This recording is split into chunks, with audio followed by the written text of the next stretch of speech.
For day 5 in our 31 days of Sip for Peace, we are in Thailand.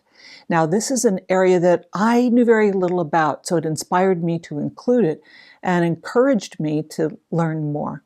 A friend of mine also was visiting, so I had the luxury of her being kind of boots on the ground and coming back with some incredible stories that really enriched our presentation here for today.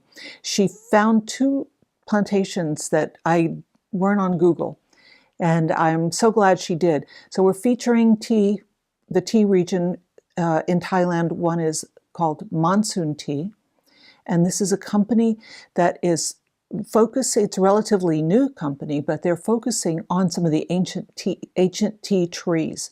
There are really old groves, as there are in Myanmar and as there are in Yunnan, which is still in the same similar geographic region. The other tea plantation that she found is called Tea 101 Plantation, and this is an older organization. It started in 1901 and has been in the same family for 3 generations. So she took some great pictures to share with us. And this is not their tea. It's not from either one of these plantations. This I got from Fava Tea Company here in the United States.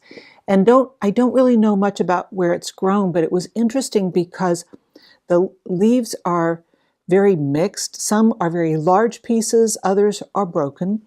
But then when it was infused and we had the wet leaf, I found great big pieces.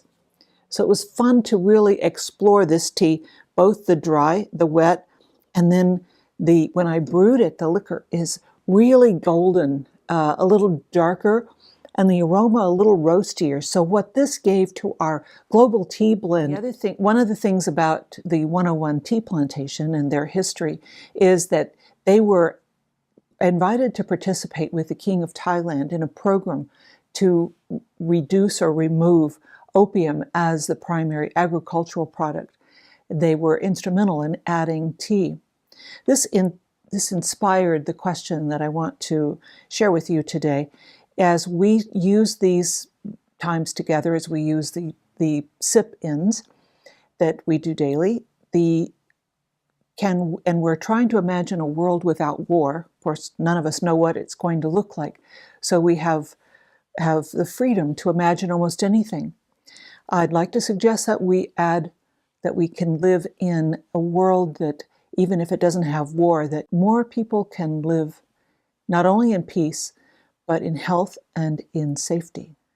Today's meditation was created by our youngest contributor, a high school student who started a tea club. And he talks about why, what inspired him, and what it's done for the students in his school, for the entire school community, and really for family and friends, what tea means to them. I think you're going to enjoy his video. Chee Hee Seng is his name. And so be sure and watch that. And I met Chee Hee at the San Francisco International Tea Festival. So I'm going to take this opportunity just to mention that one of the ways in which we all share this international tea culture is when we gather for events like these tea festivals. Now, they're happening all over the world. The one where I met Chee Hee was in San Francisco. This was the tasting cup that we used. So in his honor, and to honor you for joining us and sipping with us, sip for peace.